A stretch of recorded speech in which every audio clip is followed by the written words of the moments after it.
নমস্কাৰ স্বাগতম জনাইছো এই মুহূৰ্তলৈ আজিৰ পৰা অসমত শিথিল হ'ল লকডাউন 7 বজাৰৰ বাহিৰে খোল খালে গ্ৰামাঞ্চলৰ দোকান পোহাৰ অৰেঞ্জ জোনৰ গ্ৰামাঞ্চলতো খুলিব পাৰিব দোকান পোহাৰ ৰেড জোনত কঠোৰভাৱে বলবৎ হ'ব লকডাউন ৰেড জোনৰ সীমামূৰীয়া জিলাৰ 5 কিলোমিটাৰ দূৰত্বলৈ শিথিল নহয় লকডাউন গ্ৰীণ আৰু অৰেঞ্জ জোনৰ ভিতৰৰ কণ্টেইনমেণ্ট জোনতো প্ৰযোজ্য নহয় নিয়ম নগৰাঞ্চলৰ ক্ষেত্ৰত 3 মে'তে চৰকাৰে গ্ৰহণ কৰিব সিদ্ধান্ত ৰেড জোন হিচাপে চিহ্নিত নলবাৰী গোলাঘাট মৰিগাঁও গোৱালপাৰা ধুবুৰী জিলা অৰেঞ্জ জোন হিচাপে চিহ্নিত হৈছে দক্ষিণ শালমৰা লখিমপুৰ কামৰূপ মহানগৰ কামৰূপ জিলা কাছাৰ কৰিমগঞ্জ আৰু হাইলাকান্দি জিলা সোমবাৰে অনুষ্ঠিত হোৱা কেবিনেট বৈঠকত এই সিদ্ধান্ত গ্ৰহণ কৰা হৈছে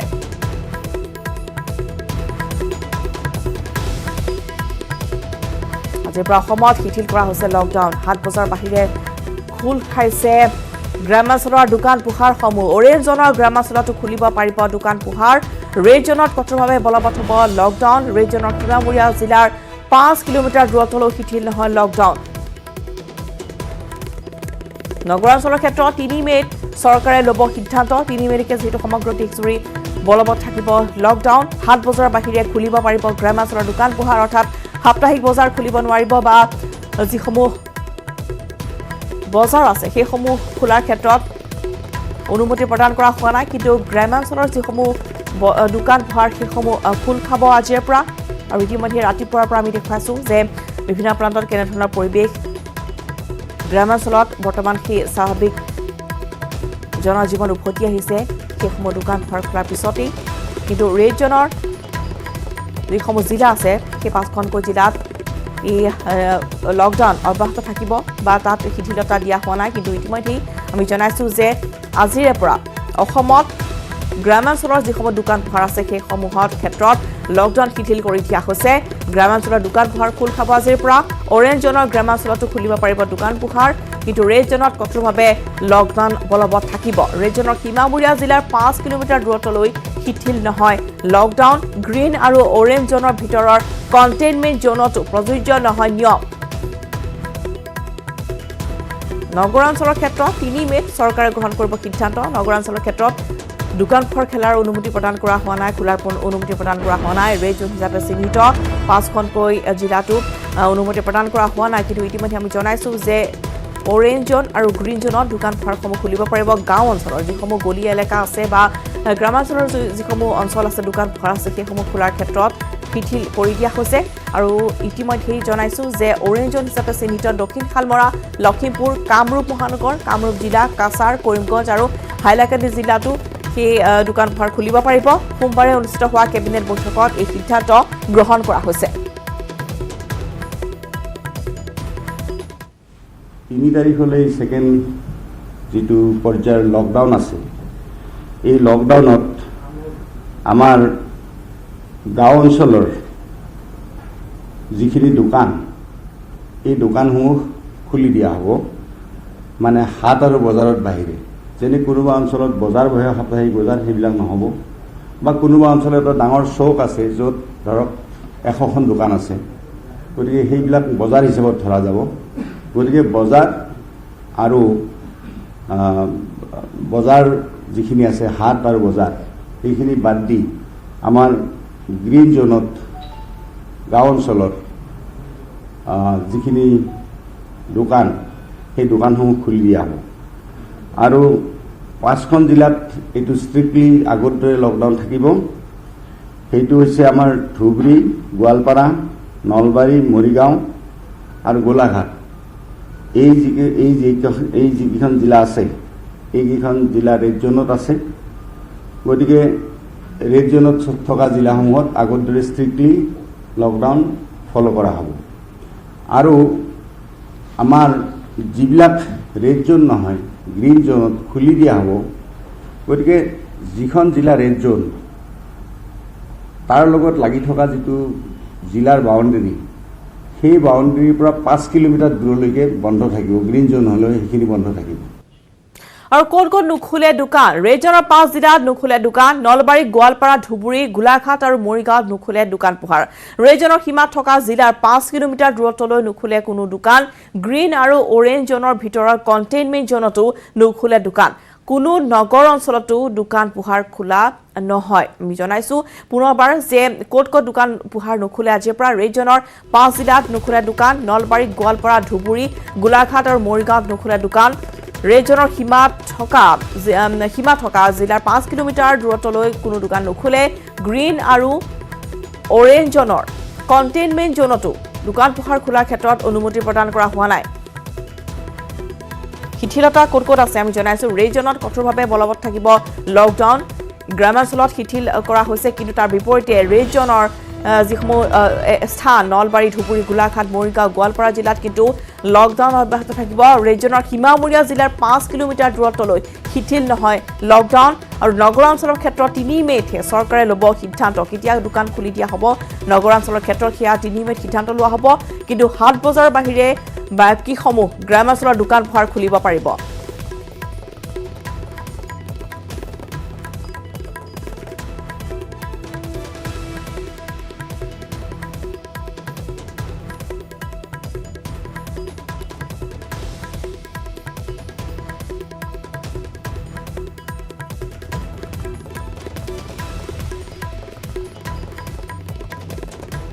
আৰু গ্ৰামাঞ্চলত শিথিল কৰি দিয়া হৈছে লকডাউন আৰু তাৰ সমান্তৰালভাৱে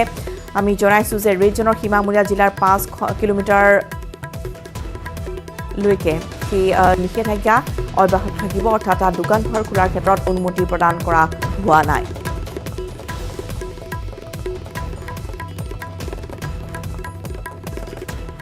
ফলে অসমত 2 মে'লৈকে বৃদ্ধি কৰা হৈছে আন্তঃজিলা যাতায়াত চতুৰ্থ দিনৰ বাবে অসমত এছটিচি বাছ সেৱা নিজ নিজ জিলালৈ উভতিছে আবদ্ধ লোকসকল প্ৰশাসনৰ নীতি নিয়মৰ মাজেৰে বাছ যাত্ৰা আৰম্ভ হৈছে পৰিবহণ বিভাগৰ বাছ যোগে সুবিধা ল'ব পাৰিব নাম পঞ্জীয়ন কৰা লোকসকলে বৰ্তমানলৈ 27,000 লোকক টিকট প্ৰদান কৰিছে পৰিবহণ বিভাগে সোমবাৰে অনুষ্ঠিত কেবিনেট বৈঠকৰ পিছত এই কথা সদৰি কৰিছে পৰিবহণ মন্ত্ৰী চন্দ্ৰমোহন পাটোৱাৰী যিসকলে নিজৰ নাম ৰেজিষ্টাৰ কৰিছে অৰ্থাৎ পঞ্জীয়ন কৰিছে 104ৰ জৰিয়তে সেই সকল লোকেহে এই সুবিধা গ্ৰহণ কৰিব পাৰিব অৰ্থাৎ অসমত 2 মে'লৈকে বৃদ্ধি কৰি দিয়া হৈছে আন্তঃজিলা যাতায়াত ইতিমধ্যেই চতুৰ্থ দিনৰ বাবে অসমত এছটিচি বাছ সেৱা পুনৰ আৰম্ভ হৈছে আজি পুৱা 8 বজাত পুনৰ এই বাছ সেৱা আৰম্ভ হৈছে নিজ নিজ জিলালৈ আবদ্ধ লোকসকল উভতিছে প্ৰশাসনৰ নীতি নিয়মৰ মাজেৰে আৰম্ভ হৈছে বাছ যাত্ৰা পৰিবহণ বিভাগৰ বাছ যোগে সুবিধা ল'ব পাৰিব নাম পঞ্জীয়ন কৰা লোকসকলে বৰ্তমানলৈ 27,000 লোকক টিকট প্ৰদান কৰিছে পৰিবহণ বিভাগে ইতিমধ্যে নাম পঞ্জীয়ন কৰিছিল 41,000 লোকে গতিকে বৰ্তমান 27,000 লোকে নিজ নিজ স্থানলৈ যাত্ৰা আৰম্ভ কৰিছে কিন্তু বাকী সকল যি লোক ৰৈ গৈছে সেই সকল লোকৰ বাবে এই পুনৰ সুবিধা দিয়া হৈছে 2 মে'লৈকে তেওঁলোকে পৰিবহণ নিগমৰ যিসমূহ বাছ আছে সেই বাছসমূহৰ জৰিয়তে নিজ নিজ স্থানলৈ উভতিব পাৰিব আৰু যিসমূহ আমি জনাইছো যে সোমবাৰে যি বৈঠক অনুষ্ঠিত হৈছিল সেই কেবিনেট বৈঠকৰ পিছত এই কথা পৰিবহণ মন্ত্ৰী চন্দ্ৰমোহন পাটোৱাৰীয়ে সদৰি কৰে 2 মে' তাৰিখলৈকে এতিয়া যিটো চলি আছে বৰ্তমান আমাৰ ইখন জিলাৰ পৰা সিখন জিলালৈকে যোৱাৰ যিটো ব্যৱস্থা লাষ্ট ডেট আছিল 27 তাৰিখ কিন্তু এই 27 তাৰিখ এতিয়া 2 মে'লৈকে হ'ব আৰু এই মুহূৰ্তত আমি গুঞ্জনৰ কাষলৈ গৈছোঁ গুঞ্জনে পল্টন বজাৰৰ পৰা দেখুৱাইছিলে যে বাছ সেৱা আজি পুৱা 8 বজাৰ পৰা আৰম্ভ হৈছে গুঞ্জন আপোনাৰ কাষলৈ পুনৰ আহিছোঁ আৰু ইতিমধ্যে যিসকলে নাম পঞ্জীয়ন কৰিছিল 2 মে'লৈকে তেওঁলোকে সেই সুবিধা গ্ৰহণ কৰিব পাৰিব গুঞ্জন আৰু পুৱা 8 বজাত আপুনি জনাইছিল যে 8 বজাত প্ৰথম বাছ ইতিমধ্যে আৰম্ভ হৈছে আৰু শেহতীয়া কি খবৰ আপুনি লাভ কৰিছে আজিৰ দিনটোত কিমানসকল যাত্ৰীয়ে যাত্ৰা আৰম্ভ কৰিব চাওক ৰশ্মিতা মই বৰ্তমান উপস্থিত আছোঁ পল্টন বজাৰত আৰু যিসকলে আবেদন কৰিছিলে তেওঁলোকেতো যাব পাৰিব যিসকলে আবেদন কৰা নাই তেওঁলোকৰ বাবেও এই সুবিধা 2 মে'লৈকে থাকিব যাতে তেওঁলোকে শীঘ্ৰে যাতে তেওঁলোকে আবেদন কৰিব পাৰে আৰু আজি বিশেষকৈ ধুবুৰীলৈকে বাছ সেৱা চলিব এছটিচিৰ আৰু প্ৰায় 700ৰ পৰা 800ৰ ভিতৰত যাত্ৰী আজি যাত্ৰা কৰিব বুলি আমি জানিব পাৰিছোঁ ইতিমধ্যে ৰাতিপুৱাৰ বাছখন এৰিছে পৰৱৰ্তী বাছখন আছে 11 বজাত গতিকে এনেধৰণে ধুবুৰী যাবলগীয়া যিসকল যাত্ৰী ইয়াত অপেক্ষা কৰি থকা দেখিবলৈ পোৱা গৈছে ইয়াত অপেক্ষা তেওঁলোকে কৰি আছে ৰৈ ইয়াত বহি আছে কিন্তু সামাজিক দূৰত্ব যদি সকলোৱে বৰ্তাই ৰাখে তেতিয়াহ'লে ভাল হ'ব আৰু যিমান পাৰে তেওঁলোকে দূৰে দূৰে বহিছে কিন্তু সামাজিক দূৰত্ব কেতিয়াবা হয়তো পাহৰিও যায় তেনেধৰণৰ কথাও হয় কিন্তু আজি প্ৰায় 750ৰ পৰা 800 আজি ধুবুৰীলৈকে চলিব আৰু যিসকল যাত্ৰী থাকিব তেওঁলোক এনেধৰণে আহি ইয়াত অপেক্ষা কৰিছে আৰু 11 বজাত যিহেতু তেওঁলোকৰ বাছ আছে গতিকে তেওঁলোকে 11 বজাত যাব পাৰিব মই আপোনাৰ পৰা ল'ব বিচাৰিছোঁ ধুবুৰীৰ ক'লৈকে যাব ধুবুৰী বিদ্যাপাৰা কিমান দিনৰ পৰা ইয়াত আবদ্ধ হৈ আছে মই আছোঁ ইয়াৰ পৰা মানে 2 মান্থ হ'ব 2 মান্থৰ পৰা আছোঁ ইয়াত আবদ্ধ 2 আছোঁ। মাহৰ পৰা আছে কেনেকৈ আবেদন টিকটৰ বাবে কৰিছে এইটোতো 104ত 104ত আপুনি ফোন কৰি পেলাই কৰিছে কেইটা বজাত আছে বুলি কৈছে বাছ বাছ 11টা বজাৰ 11টাত আছে আপুনি কিমান দিন ধৰি ইয়াত আবদ্ধ হৈ আছে সেম আমালোকে দুটাই দুমাহ ধৰি ইয়াতে দুমাহ ধৰি আপোনালোকে একেধৰণে 104তে আপোনালোকে 104তে কৰিছোঁ গতিকে 104ত তেওঁলোকে ফোন কৰি পেলাই টিকট তেওঁলোকে লৈছে গতিকে যিসকলে আবেদন এতিয়াও কৰা নাই 104ত ফোন কৰিলে সুবিধা ল'ব পাৰিব আপুনি ক'লৈকে যাব মই ধুবুৰী ধুবুৰী টিকটৰ কাৰণে কেনেকৈ আবেদন কৰিছে আপুনি মই টিকেটটো হৈছে অনলাইন কৰিছোঁ হা অনলাইন কৰিছোঁ অনলাইন কৰিছে গতিকে অনলাইন তেওঁলোকে লৈছে আৰু এনেধৰণে সকলোৱে অপেক্ষা কৰিছে মই আন যাত্ৰীসকল আছে তেওঁলোকৰ পৰা মন্তব্য ল'ম আপোনালোক ক'লৈকে যাব ধুবুৰী কেনেকৈ আবেদন কৰিছে টিকটৰ বাবে অনলাইন কৰা হৈছে অনলাইন কৰা হৈছে গোটেইখিনি আপোনালোকে অনলাইন কৰিছে নেকি আটাইখিনি ইয়াত অনলাইন তেওঁলোকে কৰিছে আৰু যিসকলে অনলাইন সুবিধা যিসকলে নাজানে তেওঁলোকে 104তো ফোন কৰি তেওঁলোকে এই সুবিধাসমূহ ল'ব পাৰিব গতিকে আজি এনেধৰণে তেওঁলোকে 11 বজালৈকে অপেক্ষা কৰিব লাগিব আৰু 11 বজাতহে পল্টন বজাৰৰ পৰা পৰৱৰ্তী বাছখন ধুবুৰীলৈকে ৰাওনা হ'ব ৰশ্মিতা হয় নিশ্চয়কৈ আজি 11 বজাত ৰাওনা হ'ব সেই বাছখন আৰু ইতিমধ্যে যিহেতু সামাজিক দূৰত্বৰ কথা কোৱা হৈছে গতিকে বাছসমূহতো হয়তো সেই চেনিটাইজ কৰা হৈছে গুঞ্জন বা যিহেতু দেখিবলৈ পোৱা গৈছে যে বৰ্তমানো বিভিন্ন প্ৰান্তত লৈ যিসমূহ বাছ সেইসমূহ বৰ্তমান গৈছে বা ঘূৰি অহা বাছসমূহ পুনৰ চেনিটাইজ কৰা হ'ব তাৰপিছতহে হয়তো যাত্ৰীসকলক তাত উঠোৱা হ'ব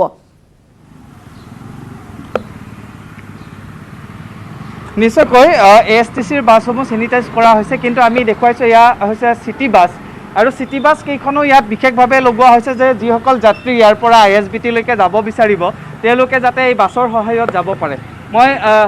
আপোনালোকে এই বাছ সেৱা অব্যাহত ৰাখিছে পৰিষ্কাৰ পৰিচ্ছন্নতাৰ ওপৰত কিমান গুৰুত্ব দিছে চাফা টাফা কৰি মানে ৰাতিপুৱা চাফা টাফা কৰি লৈ আহোঁ তাৰ পৰা ভিতৰৰ পৰা আৰু আমাৰ ইয়াতে ধৰক আধা ঘণ্টা টাইমে এটা কৰি গাড়ী মানে ভাড়া চৰা নাই মানে বিনা ফ্ৰী কোনো একেদিনটো ভাড়া কোনেও লোৱা নাই নাই ভাড়া দিলেও নলওঁ আমি চেনিটাইজ কৰা হৈছে নেকি চব কৰা হৈছে আমাৰ আজি কেনেকৈ চাফ কৰিছিলে ৰাতিপুৱা আমাৰ এই যে যিগিলা গাড়ীত আমাক কিনি কিনে মাৰবা দিছিল যেনেকৈ কৰিব দিছিলে চব এনেকৈ কৰা আছে গোটেইখিনি ব্যৱস্থা কৰা গৈছে গতিকে চাফ চিকুণতাৰ ক্ষেত্ৰত বা চেনিটাইজেশ্যনৰ ক্ষেত্ৰত বাছসমূহেও তেওঁলোকে বিশেষ ব্যৱস্থা গ্ৰহণ কৰিছে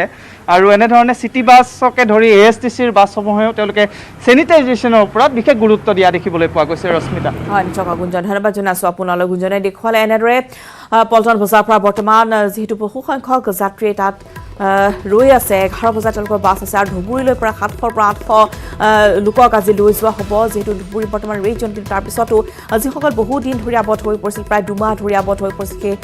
লোকসকলে ইতিমধ্যে ভাষ্য প্ৰদান কৰিছে তেওঁলোকক আজি ASTCৰ বাছৰ জৰিয়তে লৈ যোৱা হ'ব কিন্তু ইতিমধ্যে আমি জনাইছোঁ যে বাছসমূহ চেনিটাইজ কৰা হৈছে লগতে যিসকল লোকে এতিয়ালৈকে পঞ্জীয়ন কৰা নাছিল বা বৰ্তমানো আবদ্ধ হৈ আছে সেইসকল লোকেও কিন্তু এই সুবিধা এতিয়া গ্ৰহণ কৰিব পাৰিব 2 মেলৈকে আন্তঃজিলা যাত্ৰা যি ব্যৱস্থা আছিল পৰিবহণ নিগমে গ্ৰহণ কৰিছিল সেয়া পুনৰবাৰ বাহাল ৰখা হৈছে 2 মেলৈকে খোলা থাকিব গতিকে যিসকলে এতিয়াও পঞ্জীয়ন কৰা নাই বা তেওঁলোকে বিভিন্ন প্ৰান্তত আবদ্ধ হৈ পৰিছে তেওঁলোকে নিজৰ নাম পঞ্জীয়ন কৰিব পাৰিব 104ৰ জৰিয়তে লগতে টোল ফ্ৰী নম্বৰ মুকলি কৰি দিয়া হৈছে পৰিবহণ নিগমৰ তৰফৰ পৰা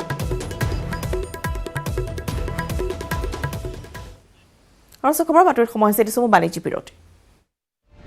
বন্ধৰ মাজতে ৰাজ্যত সংঘটিত হৈছে মৰ্মান্তিক ঘটনা মাহেকীয়া ভাড়া আদায় দিব নোৱাৰাৰ বাবে গাত কেৰাচিন ঢালি ভাড়াতীয়াক উলিয়াই দিলে মালিকে মন্ত্ৰী হিমন্ত বিশ্ব শৰ্মাই ভাড়াতীয়াসকলৰ 50% ধন ৰেহাই দিয়াৰ বাবে অনুৰোধ জনাই থকাৰ সময়তে বঙাইগাঁৱত সংঘটিত হৈছে দুৰ্ভাগ্যজনক ঘটনাটি তলাবন্ধভাৱে ঘৰৰ ভাড়া আদায় দিব নোৱাৰাৰ বাবে মালিকে গাত কেৰাচিন ঢালি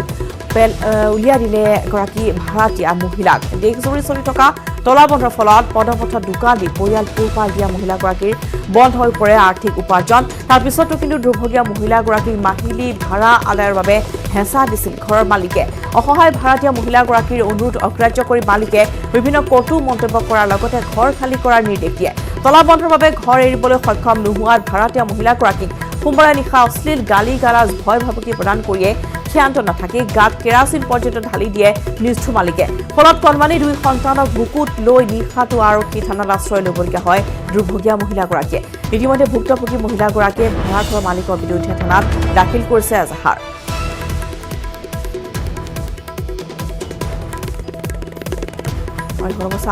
উপানন্দ শৰ্মাৰ প্ৰতিবেদন তলাবন্ধৰ প্ৰতি লক্ষ্য ৰাখি বিত্তমন্ত্ৰী ডক্টৰ হেমন্ত বিশ্ব শৰ্মাই ভাড়াতীয়াসকলৰ ভাড়া পাৰিলে ৰেহাই দিবলৈ মালিকসকলক অনুৰোধ জনোৱাৰ সময়তে বঙাইগাঁৱত এক মৰ্মান্তিক ঘটনা সংঘটিত হৈছে আৰু এই নিশাৰ সময়ত দুটি সন্মানী সন্তানক লৈ ইতিমধ্যে উত্তৰ বঙাইগাঁও আৰক্ষী চকীত এগৰাকী মহিলা উপস্থিত হ'ব লগা হৈছে আৰু ইয়াৰ কাৰণ হ'ল মালিকে ইতিমধ্যে এইগৰাকী মহিলাক তেওঁৰ সন্তানসহ উলিয়াই দিছে আৰু তেওঁৰ গাত কেৰাচিন ঢালি দিয়াৰ অভিযোগ উত্থাপন কৰিছে আৰু সমগ্ৰ ঘটনা ইতিমধ্যে এক মৰ্মান্তিক ঘটনা বুলি বিবেচিত হৈছে কিয়নো এই নিশা দুপৰলৈ তেওঁ উত্তৰ বঙাইগাঁও আৰক্ষী চকীত থাকিব লগা হৈছে তলাবন্ধৰ সময়ত তেওঁ ভাড়া দিব নোৱাৰাৰ কাৰণে ইতিমধ্যে এইগৰাকী মহিলাক তেওঁৰ ভাড়াঘৰৰ পৰা উলিয়াই দিয়া বুলি তেওঁ অভিযোগ কৰিছে মই সমগ্ৰ কথা জানিব বিচাৰিম বাইদেউ ঘটনাটো কি হৈছে স্যাৰ লকডাউনৰ কাৰণে ভাড়া দিব পৰা নাই তো এডভান্স দিয়া আছিলে টকাটো মই কৈছোঁ আণ্টি এইবাৰ এডভান্স টকাটো আপুনি কাটি লওক মই দোকান দিব পৰা নাই আৰু কামতো যাব নোৱাৰোঁ কাৰো ঘৰত কাম কৰিবও নিদিয়ে তো কাম কৰিব নিদিয়ে তাৰপিছত মই কৈছোঁ আৰু ক'ৰ পৰা পইচা পাম আপুনি এইটোৱে কাটক তাও তথাপিও মই ওচৰৰ বাইদেউৰ পৰা মই 500 টকা ধাৰ লৈ তেখেতক দিছোঁ যে আপুনি ইলেক্ট্ৰিক বিলটোও লওক এনেকৈ কৰি দিয়াতে তেখেতে নামানে কুকুৰৰ পেচাব আনি মোৰ ঘৰত ছিটাই দিয়ে বাথৰুমত যাব নিদিয়ে বহুত অত্যাচাৰ কৰে টৰ্চাৰ কৰে পূজা দিয়ে তুলসীবিলাকো পেলাই দিয়ে তাৰপিছত মোক আজি 7:30 বজাত মোৰ ঘৰত সোমাই কেৰাচিন ঢালি দিছে দি পেলাই কৈছে মই জ্বলাই দিম নহ'লে এতিয়াই ওলাই যা মই কৈছোঁ মই ক'ত যাম খুৰীমা মোৰতো অৱস্থা বেয়া মই লকডাউনত ক'ত যাম কাই দিব মোক ঘৰত তথাপিও মই কৈছোঁ যে লকডাউনটো এৰিলে মই যি তেনে ব্যৱস্থা কৰি অলপকৈ পইচা হেৰি কৰি মই ঘৰটো আপোনাৰ এৰি দিম মইতো তেখেতক ঝগড়া কেঁচাল একো নকৰোঁ তেখেতে মোক টৰ্চাৰ কৰি থাকে বহুত টৰ্চাৰ কৰে তাতেতো থকা পৰিৱেশ নাই বহুত অত্যাচাৰ কৰে বহুত ওচৰত যিমান মানুহ আছে তেখেতসকলে চব গম পায় চাইছে তেখেতসকলে কৈছে যা তই থানাত যা কিয় ইয়াতে এনে কৰি দুখ কৰি আছা কষ্ট কৰি আছা যা আপুনি যেহেতু ঘটনাৰ প্ৰত্যক্ষদৰ্শী আছিল কি দেখিছিলে কি হয় মই আজি সন্ধিয়া 7:35 মান বজাত ইহঁতৰ ঘৰত গৈছিলোঁ ই মোৰ ভণ্টি হয় আমি একেলগে কাম কৰোঁ যদিও নিজৰ নহয় একেলগে কাম কৰোঁ আমি তো গ'লোঁ মই যাওঁতে দেখোঁ ঘৰত কেৰাচিন আৰু এই মাইকীটো কেৰাচিন বটল এটা ধৰি থিয় হৈ আছে আৰু তাৰ গাত ঢালি দি আছে মই বোলো কি হ'ল তই গুচি যা আমাৰ ঘৰত কিয় আহিছা তই বেলেগৰ ৰুমত ভাড়া থাকা বেলেগৰ ৰুমত থাকিবি ইয়াতে নাহিবি ইয়াতে কিয় আহ এনেকৈ বুলি কয় তাৰপিছত মই কি কৰিলোঁ তাক ক'লোঁ বল তোকতো গাত কেৰাচিন ঢালি দিছে আমিতো কিবা ব্যৱস্থা ল'বই লাগিব আমি দুখীয়া মানুহ আমি কাম কৰি খোৱা মানুহ হয় যিহেতু এই মহিলাগৰাকীয়ে ফুটপাথত পদপথৰ ওপৰত দোকান দি তেওঁ জীৱিকা নিৰ্বাহ কৰে আৰু তলাবন্ধৰ কাৰণে তেওঁৰ দোকান বন্ধ গতিকে এই মাহৰ তেওঁ টকা যোগাৰ কৰে ৰঙিয়াত প্ৰশাসনে চিল কৰিলে গেলামালৰ দোকান লক্ষ্মী ভাণ্ডাৰ নামৰ গেলামালৰ দোকানখনত অবৈধভাৱে গুটখা বিক্ৰী কৰিছিল মালিকে লকডাউনৰ সময়ত গোপনে গুটখাসমূহ অবৈধভাৱে অত্যাধিক দামত বিক্ৰী কৰি আহিছিল দোকানীজনে গুটখা বিক্ৰী কৰি থকাৰ সময়তে হাতে লোটে ধৰা পেলাই প্ৰশাসনৰ লোকে দোকানখনৰ পৰা বৃহৎ পৰিমাণৰ গুটখা জব্দৰ লগতে চিল কৰি দিয়া হৈছে দোকানখন আমি লিগেলি যাম দোকানখন প্ৰথমতে সিল হ'ব তাৰপিছত লিগেলি আমি হেই কৰিম আৰু স্বীকাৰ কৰিছে তেওঁলোকে স্বীকাৰ কৰিছে আৰু জনাৰ পিছতো যে তেওঁলোকে মানে মনে মনে বিক্ৰী কৰিছে সেই কথাটো স্বীকাৰ কৰিছে তেওঁলোকে কৰি আছিলে আৰু আমি ইনফৰমেশ্যন পাই এইখিনি ৰেজন ধুবুৰী জিলাত মূল্য বৃদ্ধিৰ মাধ্যমৰ অত্যাধিক দামত বিক্ৰী হৈছে পাচলি ধুবুৰী পৌৰসভাৰ বিৰুদ্ধে ৰাইজৰ এই অভিযোগ উত্থাপিত হৈছে প্ৰশাসনৰ নিৰ্ধাৰিত দৰতকৈ অধিক দাম সংগ্ৰহ কৰা হৈছে পাচলিৰ হোম ডেলিভাৰীৰ নামতো গ্ৰাহকক মাধমাৰ সোধোৱা হৈছে ইপিনে পুৱাৰ ভাগত জ্যোতিৰ্ময় জনাইছিল যে ৰেজন ধুবুৰী জিলাত দিয়া মূল্য বৃদ্ধিৰ মাধ্যমাৰ ঘটিছে বৰ্তমান অত্যাধিক দামত বিক্ৰী কৰা হৈছে পাচলি শাক পাচলি দোকানত এতিয়া যথেষ্ট দাম বৃদ্ধি পোৱা পৰিলক্ষিত হৈছে ধুবুৰী পৌৰসভাৰ বিৰুদ্ধে এতিয়া স্থানীয় ৰাইজে অভিযোগ উত্থাপন কৰিছে প্ৰশাসনৰ নিৰ্ধাৰিত দৰতকৈ অধিক দামত পাচলি সংগ্ৰহ কৰিবলগীয়া হৈছে আৰু পাচলিৰ হোম ডেলিভাৰীৰ নামতো গ্ৰাহকক মাধমাৰ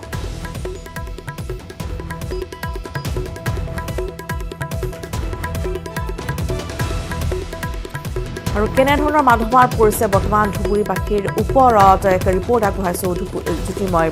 ধুবুৰীৰ পৰা জ্যোতিৰ্ময় দেখুৱাব কেনেধৰণে বৰ্তমান মূল্য বৃদ্ধি হৈছে ধুবুৰীত ৰেড জোন ধুবুৰী জিলাত বৰ্তমানে প্ৰশাসনে ধুবুৰী জিলাৰ প্ৰশাসনে ধুবুৰী যিখন চহৰ আছে ধুবুৰী জিলাৰ প্ৰতিখন চহৰতে কিন্তু হোম ডেলিভাৰী ব্যৱস্থা কৰিছে আৰু সেই হোম ডেলিভাৰী মানুহৰ ঘৰে ঘৰে গৈ আছে কিন্তু হোম ডেলিভাৰীত কিছু সমস্যাই দেখা দিছে বহু মানুহে এই হোম ডেলিভাৰীত অধিক বস্তু দাম লোৱা বুলি অভিযোগ উত্থাপন কৰিছে আৰু সেয়ালৈ কিন্তু মানুহৰ মাজত এটা বিৰূপ প্ৰতিক্ৰিয়াৰ সৃষ্টি হৈছে কাৰণ বৰ্তমানে লকডাউন ৰেড জোনত বৃদ্ধি পোৱাৰ সম্ভাৱনা প্ৰবল হৈ গৈছে তেনে ক্ষেত্ৰত যদি বস্তু বাহনিৰ দাম এনেধৰণে বাঢ়ি যায় তেতিয়াহ'লে কিন্তু যথেষ্ট অসুবিধাৰ সন্মুখীন হৈ পৰিব আমি সেই দেখুৱাইছোঁ পাইছোঁ হোম ডেলিভাৰী এনেকৈ ই ৰিক্সাত বৰ্তমানে ধুবুৰী চহৰৰ বিভিন্ন ৱাৰ্ডত এনেকৈ ই ৰিক্সাৰে হোম ডেলিভাৰী ব্যৱস্থা হৈছে। কেৱল মাত্ৰ ধুবুৰী চহৰ নহয়, ধুবুৰী চহৰ সংলগ্ন যি গাঁওসমূহ আছে সেই গাঁওসমূহতো এই ই ৰিক্সাৰে এনেকৈ ব্যৱস্থা কৰা হৈছে। আৰু এই বস্তু বাহানি শাক পাচলিৰ পৰা আৰম্ভ কৰি মাছৰ পৰা আৰম্ভ কৰি সকলোৱে কিন্তু হোম ডেলিভাৰী ব্যৱস্থা কৰা হৈছে। প্ৰতিখন গেলামালৰ দোকানতো হোম ডেলিভাৰী ব্যৱস্থা কৰা হৈছে। আৰু এই হোম ডেলিভাৰী ব্যৱস্থা এনেকেই ৰাজপথত ঘূৰি ফুৰে, প্ৰতিটো ৱাৰ্ডৰ কাৰণে ডেডিকেটেড কৰি দিয়া হৈছে গাড়ী। কিন্তু কিমান কি বস্তুৰ দাম,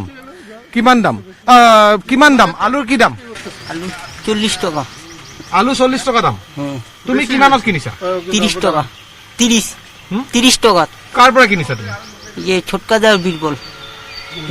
म्यूनिसिपालिटी। বিলাহী কিমান? টমেটো কিমান? टमेटो 30 টাকা। আৰু এই চব্জিবোৰ কোনটো কিমান দাম?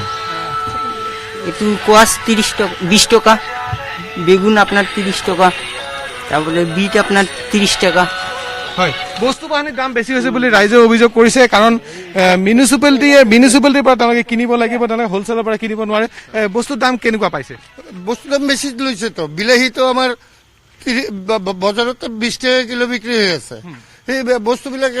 গাড়ীৰ বস্তুবিলাকৰ দাম বেছি লৈ আছে। এইটো তেওঁলোকে কৈছে তেওঁলোকে মিউনিচিপালিটি দিছে, তেওঁলোকে হোলচেলৰ পৰা কিনিব পাৰে। মিউনিচিপালিটি এইটো অৰিজিনেলি ভুল কৰিছে। তো সি ৰেটটো বান্ধি দিয়া নাই, তো ৰেটটো বান্ধি দেওয়া উচিত আছিল মিউনিচিপালিটিৰ। এইটোতো ভুল কৰিছে ইচ্ছামতো। আপোনাক দেখি পেলাই দাম কম কৰি আছে, আপুনি গুচি যাওক, তাৰ পিছতে দাম বেছি। সব টোটোৱালাই এনেকে দাম লৈ আছে। এনে বজাৰত কিমান দাম? আলুটো বজাৰতে 20 টাকা কিলো, ইয়াতে 40 টাকা কিলো কৈ আছে। হা, 25 টাকা 40 টাকা ভাগ কৰিছে। যাই হোক, সৰুটো 40 টাকা ঠিক আছে, কিন্তু ডাঙৰটোতো বেছি লৈছে। নিশ্চয়কৈ এয়াই সমস্যা। মিউনিচিপালিটি ভুল কৰিছে, ৰেটটো বান্ধি দেওয়া উচিত আছিল যে এইটো বস্তুৰ দাম ইমান কৰি ল'ব। কিন্তু সেইটো বান্ধি না দিয়াৰ কাৰণে এই টোটোবিলাকে দাম যাৰ পৰা যেইটো পায় সেইটোই লৈ আছে। হয়, নিশ্চয়কৈ এয়া গ্ৰাহকৰ অভিযোগ, আমাৰ অভিযোগ নহয়। আমি পূৰ্বতে কৈছো যে মিউনিচিপালিটিয়ে সমগ্ৰ বস্তুৰ দাম নিৰ্ধাৰণ কৰি দিব লাগিছিল। আচলতে ই ৰিক্সা চালক তেওঁলোকক দুখ দি লাভ নাই, কাৰণ তেওঁলোকে বেছি দামত মিউনিচিপালিটিৰ পৰা কিনিবলৈ বাধ্য হৈছে। সেইকাৰণে কিন্তু তেওঁলোকে বেছি দাম ল'বলগীয়া হৈছে। এতিয়া 30 টকাত এটা বস্তু কেজিত কিনিলে তেওঁলোকৰ গাড়ীখনৰ ভাড়া আছে প্ৰতিদিনে, তেওঁলোকে 35 টকাত বেচিবই লাগিব। 35 টকাত বেচিবই লাগে, 35 টকাত বেচিবলৈ তেওঁলোকে বাধ্য হৈছে। এতিয়া মানে প্ৰশ্ন এটাই, যিহেতু ৰেড জোন ধুবুৰী জিলা, ইয়াত লকডাউনৰ সময়সীমা বৃদ্ধি পাব পাৰে। তেনে ক্ষেত্ৰত বস্তুৰ দাম যদি নিয়ন্ত্ৰণ কৰা নহয়, প্ৰতি কেজি বস্তু যদি মানুহে 10 টকাকৈ বেছিত কিনিব লাগে, তে মানুহ কিমান দিন কিনিব? কাৰণ মানুহৰ বৰ্তমানে কিন্তু কৰ্ম বন্ধ হৈ গৈছে, কাম কাজ নাই, এনেকুৱা এটা অৱস্থা বিগত প্ৰায় 30 দিনৰ ওপৰত হৈ গ'ল। এতিয়া যদি আৰু ৰেড জোনত যদি সময়সীমা লকডাউনৰ বৃদ্ধি পায়, তেতিয়াহ'লে কিন্তু বস্তুৰ দাম নিয়ন্ত্ৰণ নকৰিলে এক হাহাকাৰ পৰিস্থিতিৰ সৃষ্টি হ'ব। মানুহ কিন্তু নোখোৱা এটা অৱস্থা, এনেকুৱা পৰিস্থিতিৰ সৃষ্টি হ'ব। তেতিয়া কিন্তু চৰকাৰে ইয়াৰ নিয়ন্ত্ৰণ কৰা এক প্ৰকাৰ অসম্ভৱ হৈ পৰিব। ফলে লকডাউনৰ মাধ্যমৰ পৰিছে ৰাজ্যৰ ৰাজকোষত। ব্যৱসায় বাণিজ্য অচলাৱস্থাক লৈ উদ্বিগ্ন মুখ্যমন্ত্ৰী সৰ্বানন্দ সোণোৱাল। ব্যৱসায়ী আৰু উদ্যোগীৰে আজি কৰিব আলোচনা। আজি দিনৰ 11 বজাত গুৱাহাটীৰ প্ৰশাসনীয় পদাধিকাৰী মহাবিদ্যালয়ত অৰ্থনীতিবিদ আৰু বিভিন্ন ব্যৱসায় প্ৰতিষ্ঠানৰ মুৰব্বীৰ সৈতে বৈঠকত মিলিত হ'ব মুখ্যমন্ত্ৰী সৰ্বানন্দ সোণোৱাল। লকডাউনৰ মাধ্যমৰ পৰিছে ৰাজ্যৰ ৰাজকোষত। এতিয়া ব্যৱসায় বাণিজ্য অচলাৱস্থাৰ লোক এতিয়া উদ্বিগ্ন হৈ পৰিছে মুখ্যমন্ত্ৰী সৰ্বানন্দ সোণোৱাল। আৰু ব্যৱসায় আৰু উদ্যোগীৰে আজি আলোচনা কৰা হ'ব। দিনৰ 11 বজাত আজি গুৱাহাটীৰ প্ৰশাসনীয় পদাধিকাৰী মহাবিদ্যালয়ত অৰ্থনীতিবিদ আৰু বিভিন্ন ব্যৱসায়িক প্ৰতিষ্ঠানৰ মুৰব্বীৰ সৈতে বৈঠকত মিলিত হ'ব মুখ্যমন্ত্ৰী সৰ্বানন্দ সোণোৱাল। আমি পোনপটীয়া সম্প্ৰচাৰলৈ গৈছোঁ আমাৰ জ্যেষ্ঠ সাংবাদিক বিপুল বৰ্মনৰ সৈতে। বিপুল, আপোনাৰ কাষলৈ আহিছোঁ। আৰু 11 বজাত আজি ৰাজ্যৰ ব্যৱসায়ীসকলৰ সৈতে যিখন বৈঠকৰ অনুষ্ঠিত হ'ব মুখ্যমন্ত্ৰীৰ সৈতে, তাৰ বিষয়ে অধিক জানিব বিচাৰিছোঁ।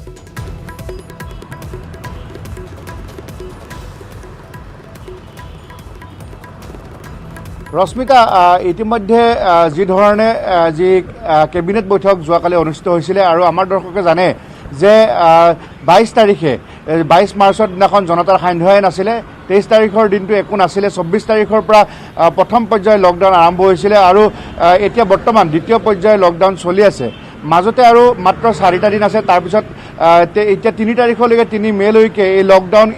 আছে। তাৰপিছত বাঢ়িবনে নাই সেই কথা প্ৰধানমন্ত্ৰীয়ে এতিয়ালৈকে ঘোষণা কৰা নাই। কিন্তু তাৰ মাজতে যিহেতু এই লকডাউনত সমগ্ৰ বিশ্বৰ লগতে ভাৰতবৰ্ষৰ অসমতো জনজীৱন স্তব্ধ হৈ পৰিছে, গতিকে ব্যৱসায় প্ৰতিষ্ঠানবিলাক সকলোবিলাক বন্ধ আছিলে। এতিয়া যোৱাকালি কেবিনেটে এটা সিদ্ধান্ত গ্ৰহণ কৰিছিলে যে আজি অসমৰ গ্ৰাম্য অঞ্চলৰ বিভিন্ন স্থানৰ যি দোকানসমূহ ৰেড জোন বাদ দি আৰু গ্ৰীণ জোনৰ 5 কিলোমিটাৰলৈকে বেসাধ্য বাদ দি বাকী স্থানৰ গ্ৰাম্য অঞ্চলৰ দোকানসমূহ খোলা থাকিব আৰু সমান্তৰালভাৱে যোৱাকালি যি কেবিনেটৰ 4টাকৈ সিদ্ধান্ত গ্ৰহণ কৰিছিলে তাৰ উপৰি আজি 11টা বজাত আপুনি কোৱা ধৰণে যি খানাপাৰাত যি এডমিনিষ্ট্ৰেটিভ ষ্টাফ কলেজ আছে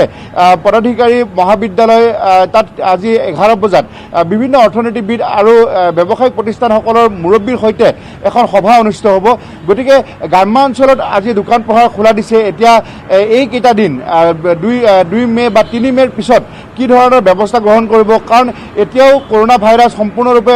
ধ্বংস হোৱা নাই বা কৰোনা ভাইৰাছ সম্পূৰ্ণৰূপে আঁতৰি যোৱা নাই গতিকে এইটো মেঘালয় বা অন্যান্য আৰু এখন ৰাজ্যই হিমাচল প্ৰদেশে তেওঁলোকে লকডাউন বৃদ্ধি কৰিব লাগে বুলি যোৱাকালি ভিডিঅ' কনফাৰেন্সত প্ৰধানমন্ত্ৰী ডাঙৰীয়াক জনাইছিলে গতিকে তাৰ পৰিপ্ৰেক্ষিততে এতিয়া লকডাউন বঢ়াব নে কিছুমান ঠাইত শিথিল কৰিব সেই ইত্যাদি বিভিন্ন কথা আলোচনা চলি আছে আৰু তাৰ মাজতে আজি এই সভাখন আহ্বান কৰিছে কাৰণ ইতিমধ্যে আমাৰ দৰ্শকে জানে যে মুখ্যমন্ত্ৰী সৰ্বানন্দ সোণোৱাল ডাঙৰীয়া স্বাস্থ্যমন্ত্ৰী হেমন্ত বিশ্ব শৰ্মাই তেখেতসকলে বিভিন্ন ধৰণে তৎপৰতা চলাই আছে আৰু স্বাস্থ্য বিভাগৰ নজৰ দিছিলে বিত্তমন্ত্ৰী বা স্বাস্থ্যমন্ত্ৰী হিমন্ত বিশ্ব শৰ্মাই আৰু সমান্তৰালভাৱে মুখ্যমন্ত্ৰী ডাঙৰীয়াই বিভিন্ন ক্ষেত্ৰত আৰক্ষী বিষয়াসকলৰ সৈতে হওক বা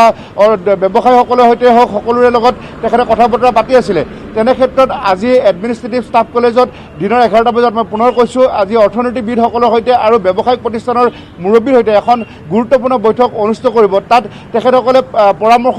লোৱাৰ পিছত কিছু সিদ্ধান্ত গ্ৰহণ কৰিব কাৰণ মই পুনৰবাৰ কৈছোঁ দ্বিতীয় পৰ্যায়ৰ লকডাউন যোৱা এপ্ৰিল মাহৰ 24 তাৰিখে এমাহ উকলি গ'ল এতিয়া 3 তাৰিখলৈকে আছে গতিকে এই এমাহতকৈ বেছি দিন যেতিয়া লকডাউন এই লকডাউনত সম্পূৰ্ণৰূপে জনজীৱন স্তব্ধ হৈ পৰিছে ব্যৱসায় প্ৰতিষ্ঠানসমূহ বন্ধ আছিলে গতিকে কেনেধৰণে এই পৰিস্থিতিটো মোকাবিলা কৰিব পাৰি তাৰ বাবে আজিৰ বৈঠকত মুখ্যমন্ত্ৰী ডাঙৰীয়াই পৰামৰ্শ গ্ৰহণ কৰিব তাৰপিছত পুনৰ হয়তো 3 তাৰিখে এখন কেবিনেট বৈঠক বহিব আৰু সেই কেবিনেট বৈঠকতে চূড়ান্ত সিদ্ধান্ত গ্ৰহণ কৰিব কাৰণ যোৱাকালি যিখন সোমবাৰৰ কেবিনেট বৈঠক আছিল তাত আমি কেবিনেট মন্ত্ৰী কেইজনমান দেখা পোৱা নাছিলোঁ ফণীভূষণ চৌধুৰী তাত উপস্থিত নাছিলে নৱ কুমাৰ দলে গতিকে যিহেতু কেবিনেট মন্ত্ৰী আটাইকেইজন উপস্থিত নাছিলে হয়তো যোৱাকালি বিভিন্ন ধৰণৰ সিদ্ধান্ত গ্ৰহণ কৰা নাছিলে মাত্ৰ 4টা সিদ্ধান্তহে তেখেতসকলে গ্ৰহণ কৰিছিলে গতিকে আজিৰ এই পৰামৰ্শ ল'বলগীয়া সভাখন অত্যন্ত গুৰুত্বপূৰ্ণ হিচাপে চিহ্নিত হৈছে ৰশ্মিতা হয় নিশ্চয় বিপুল ধন্যবাদ জনাইছোঁ আপোনালৈ যথেষ্ট গুৰুত্বপূৰ্ণ হিচাপে বিবেচিত হ'ব যিহেতু বৰ্তমান ৰাজকোষত ইয়াৰ ব্যাপক প্ৰভাৱ পৰা পৰিলক্ষিত হৈছে ব্যৱসায় বাণিজ্যত বৰ্তমান অচল অৱস্থাক লৈ এতিয়া মুখ্যমন্ত্ৰী সৰ্বানন্দ সোণোৱাল উদ্বিগ্ন হৈ পৰিছে যিহেতু বৰ্তমান দেখিবলৈ পোৱা গৈছে যে লকডাউন অব্যাহত আছে আৰু চহৰাঞ্চলত যিসমূহ দোকান পোহাৰ সেইসমূহ কেতিয়া খুলিব পৰা যাব সেয়া 3 মেৰ কেন্দ্ৰীয় সিদ্ধান্তৰ পিছতহে বিবেচনা কৰিব ৰাজ্য চৰকাৰে গতিকে আজি ব্যৱসায়ী সন্থাৰ সৈতে এক বৈঠকত মিলিত হ'ব আজি দিনৰ 11 বজাত এখন বৈঠক অনুষ্ঠিত হ'ব মুখ্যমন্ত্ৰী সৰ্বানন্দ সোণোৱালৰ সৈতে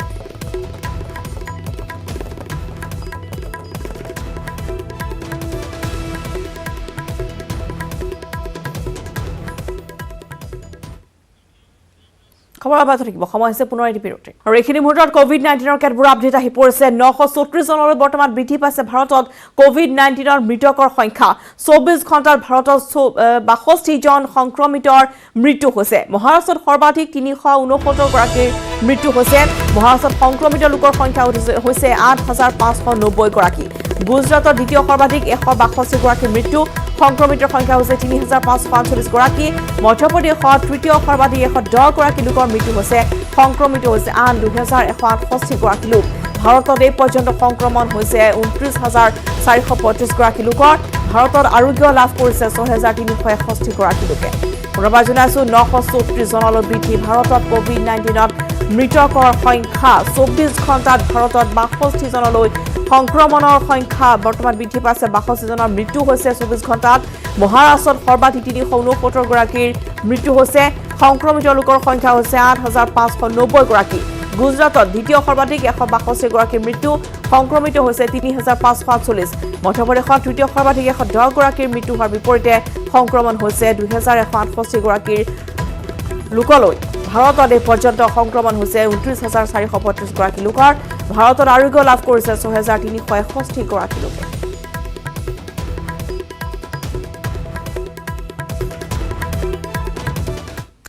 ফলে বিশ্বজুৰি COVID-19ৰ মৃত্যুৰ বিভীষিকা সমগ্ৰ বিশ্বতে পৰ্যন্ত মৃত্যু হৈছে 2,11,537 গৰাকী লোকৰ সংক্ৰমিত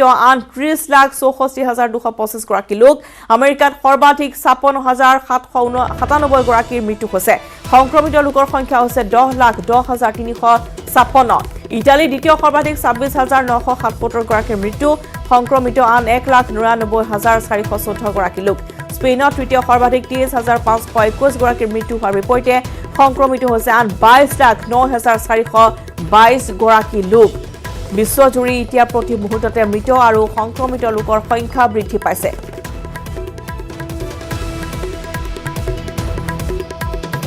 সমগ্ৰ বিশ্বতে বৰ্তমান মৃত্যুৰ বিভীষিকা মৃত্যু হৈছে 2,11,537 গৰাকী লোকৰ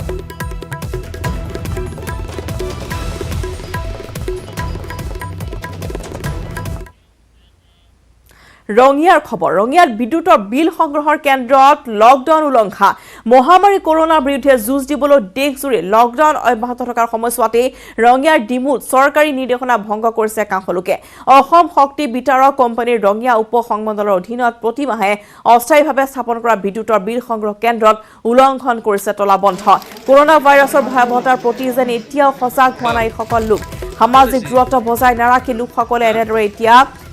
ইজনে সিজনৰ গাত গা লগাই শাৰী পাতিছে এই ক্ষেত্ৰত কিন্তু শক্তি বিভাগে নীৰৱ ভূমিকা গ্ৰহণ কৰাহে পৰিলক্ষিত হৈছে এয়া চাওক ৰঙিয়াৰ দৃশ্য য'ত কোনো ধৰণৰ সামাজিক দূৰত্ব নাই কিছুসংখ্যক লোকে মুখত মাস্ক লগাইছে যদিও আনসকলে সেই মাস্কো লগোৱা নাই গতিকে ৰঙিয়াত বিদ্যুতৰ বিল দিবলৈ আহি এনেদৰে ৰাইজে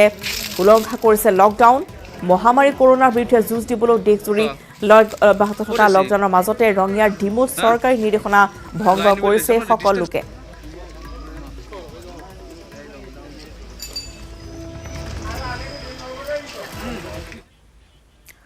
ফলে লকডাউনৰ মাজতে মহানগৰীৰ চন্দ্ৰপুৰত শোকা পোৱা ঘটনা নিশা বনৰীয়া হাতীৰ গছকত মৃত্যু হৈছে এগৰাকী মহিলাৰ আমচাং অভয়াৰণ্যৰ পৰা ওলাই আহিছে বন্যহস্তীৰ জাক মৃত মহিলাগৰাকী পানবাৰী গাঁৱৰ মহিলা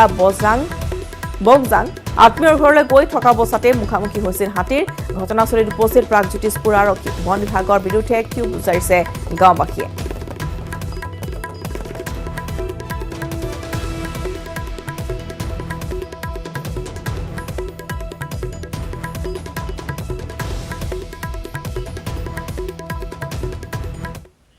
হেকাৰ কবলত পৰিছে জুবিন গাৰ্গ দুষ্ট চক্ৰ হেক কৰিছে জুবিন গাৰ্গৰ ছ'চিয়েল মিডিয়াৰ সকলো একাউণ্ট হেক কৰা হৈছে জনপ্ৰিয় শিল্পীজনৰ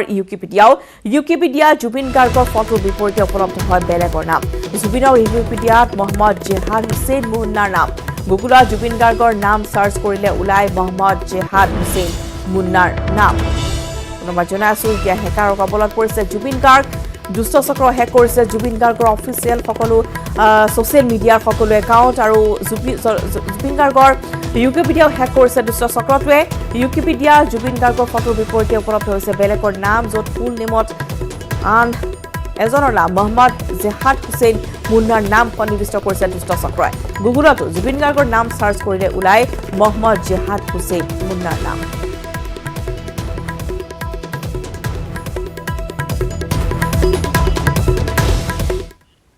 বিটিচিত বলবৎ হল ৰাজ্যপালৰ শাসন সিদ্ধাৰ্থ সিঙক বিটিচিৰ নতুন প্ৰধান সচিব হিচাপে নিযুক্তি দিয়া হৈছে জনস্বাস্থ্য কাৰিকৰী বিভাগৰ আয়ুক্ত সচিব আছিল সিং প্ৰশাসক হিচাপে নিযুক্তি দিয়া হৈছে আইএছ বিষয়া ৰাজেশ প্ৰসাদক ৰাজ্য চৰকাৰৰ প্ৰধান সচিব আছিল ৰাজেশ প্ৰসাদ আজিৰ পৰা ৰাজ্যপালৰ শাসনৰ অধীনত থাকিব বিটিচি বৃদ্ধি কৰা নহল হাগ্ৰামা মহিলাৰ কাৰ্যকাল ৰাজ্যপাল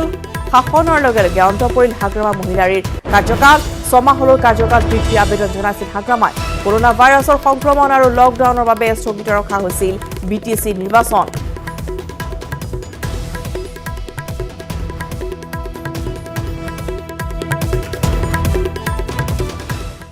লকডাউনৰ মাজতে ৰাজ্যৰ বিভিন্ন প্ৰান্তত অব্যাহত আছে নিষিদ্ধ ড্ৰাগছৰ সৰবৰাহ মঙলদৈত বৃহৎ পৰিমাণৰ ড্ৰাগছসহ গ্ৰেপ্তাৰ হ'ল সৰবৰাহকাৰী গোপন সূত্ৰৰ খবৰৰ যোগেদি মঙলদৈৰ ভূপেন হাজৰিকা পথত অভিযান চলাই হাতেলুতে গ্ৰেপ্তাৰ কৰে ড্ৰাগছ সৰবৰাহকাৰী দাদুল আলী ওৰফে জিতু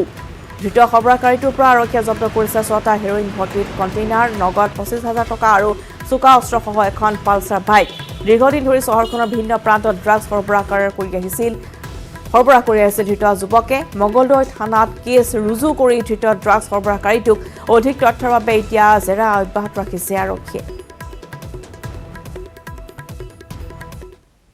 মঙলদৈ টাউনৰ 2 নম্বৰ ৱাৰ্ডত এজন যুৱকে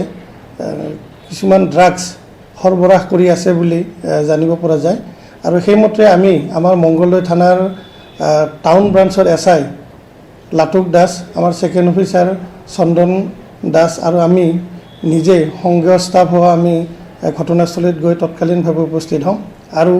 যুৱকজনক আমি মটৰচাইকেলত গৈ থকা অৱস্থাত আটক কৰিবৰ কাৰণে সক্ষম হওঁ আৰু লগে লগে আমি তেওঁৰ মটৰচাইকেলখন আৰু দেহ চাৰ্চ কৰি আমি তেওঁৰ পৰা কেইবাটাও ব্ৰাউন চুগাৰৰ কণ্টেইনাৰ আমি ৰিকভাৰী কৰোঁ ইয়াৰ বাহিৰেও তেওঁৰ পৰা প্ৰায় 26,520 টকা আমি উদ্ধাৰ কৰিবৰ কাৰণে সক্ষম হওঁ নাজিৰাত বিস্কুটৰ পেকেটত ওলাল গুটখা ITC কোম্পানীৰ এখন গাড়ীত বিস্কুটৰ পেকেটত লুকুৱাই আনিছিল বৃহৎ পৰিমাণৰ গুটখা লকডাউন চলি থকাৰ মাজতে ৰাজ্য চৰকাৰে নিষিদ্ধ কৰিছিল ধপাত গুটখা জাতীয় সামগ্ৰী মঙলবাৰে পুৱা গুৱাহাটীৰ পৰা নাজিৰা অভিমুখী বিস্কুট কঢ়িয়াই অনা ITC কোম্পানীৰ গাড়ীত অভিযান চলাইছিল নাজিৰা আৰক্ষীৰ চকুত ধূলি দি সামগ্ৰী কঢ়িয়াই অনা গাড়ীখনে এইদৰে বিস্কুটৰ পেকেট লুকুৱাই আনিছিল বৃহৎ পৰিমাণৰ গুটখা আৰু বিস্কুটৰ পেকেটত গুটখা লুকুৱাই অনা বিকাশ সাহুৰ বিৰুদ্ধে নাজিৰা আৰক্ষীয়ে ৰুজু কৰিছে গোচৰ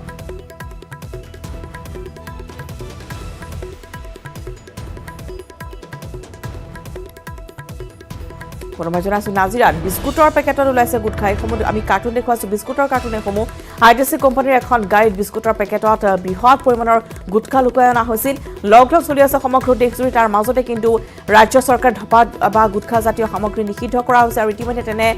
দোকানৰ বিৰুদ্ধে শাস্তিমূলক ব্যৱস্থা গ্ৰহণ কৰা হৈছে কিন্তু মঙলবাৰে পুৱা গুৱাহাটীৰ পৰা নাজিৰা অভিমুখী বিস্কুট কঢ়িয়াই অনা ITC কোম্পানীৰ এই গাড়ীখনত নাজিৰা আৰক্ষীয়ে অভিযান চলোৱাৰ পিছতে এই কথা পোহৰলৈ আহিছে আৰক্ষীৰ চকুত ধূলি দি সামগ্ৰী কঢ়িয়াই অনা গাড়ীখনে বিস্কুটৰ পেকেটত লুকুৱাই আনিছিল বৃহৎ পৰিমাণৰ গুটখা বিস্কুটৰ পেকেটত গুটখা লুকুৱাই অনা বিকাশ সাহুৰ বিৰুদ্ধে নাজিৰা আৰক্ষীয়ে ৰুজু কৰিছে গোচৰ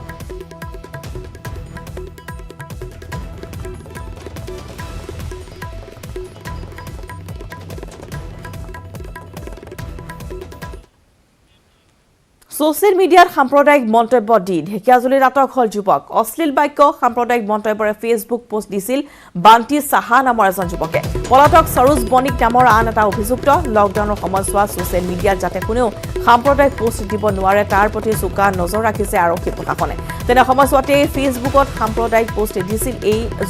দুই যুৱকে দিছিল পোষ্ট ফেচবুক পোষ্টৰ পিছতে ঢেকিয়াজুলি থানাত এজাহাৰ দাখিল কৰিছিল আমচুৱে এজাহাৰ ভিত্তিত আৰক্ষীয়ে আটক কৰিছে বান্তি সাহা নামৰ যুৱকজনক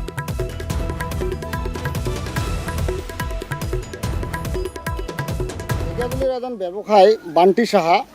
যোৱাকালি কিছুদিন আগত মানে পোষ্ট কৰিছিলে ইছলাম ধৰ্মাৱলম্বীৰ বিষয়ে আৰু মুছলিম সমাজৰ বিৰুদ্ধে বহুতেই এটা বেয়া পোষ্ট কৰিছে যিটো মই শুনাব নোৱাৰোঁ পোষ্টটো সি কমেণ্ট কৰিছে আপোনাৰ ফেচবুকত FB তাৰ বান্তি সাহা একাউণ্টৰ নামেদি সি কৰিছিলে তো সেইটো আমি যোৱাকালি এইটো পোৱাৰ পিছত আমি ঢেকিয়াজুলি আৰক্ষীক আজি জনাওঁ আৰক্ষী তালাচ কৰি সিহঁতক বিচাৰি ওলাই আটক কৰে এজনক আটক কৰে এজন পলাতক আছে আৰু খুটপুচ কৰি আছে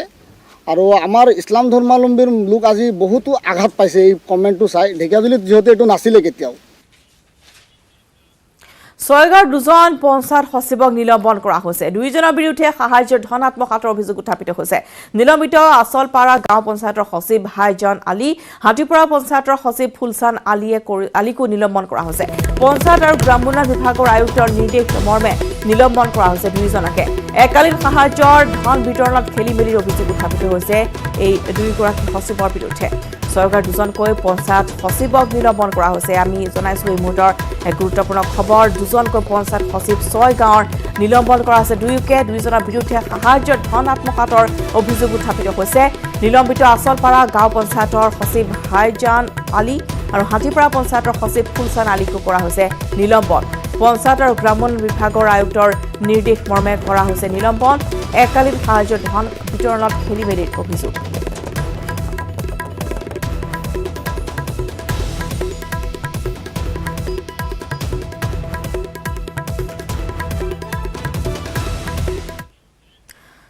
আজিৰ পৰা আৰম্ভ হৈছে যোৰহাট আৰু মাজুলীৰ মাজৰ ফেৰী সেৱা ১.৫ মাহে বন্ধ আছিল মাজুলীৰ নিমাতী ফেৰী সেৱা অৱশেষত ১.৫ মাহৰ মূৰত আৰম্ভ হ'ল ফেৰী সেৱা অনলাইন যোগে আবেদন কৰি আবদ্ধ হৈ থকা স্থানৰ লোকে এতিয়াৰ পৰা পাৰ হ'ব পাৰিব লুইত ইতিমধ্যে প্ৰশাসন স্বাস্থ্য বিভাগৰ লোক উপস্থিত থাকি যাত্ৰীসকলক প্ৰয়োজনীয় স্বাস্থ্য পৰীক্ষা কৰি পাৰাপাৰ হ'বলৈ দিয়া হৈছে ফেৰীৰে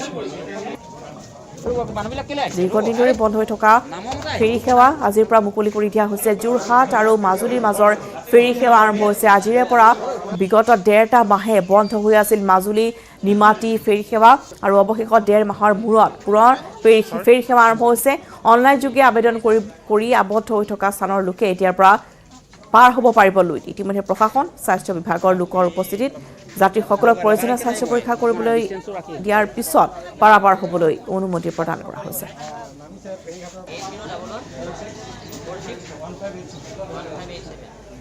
কিমান বয়স কিমান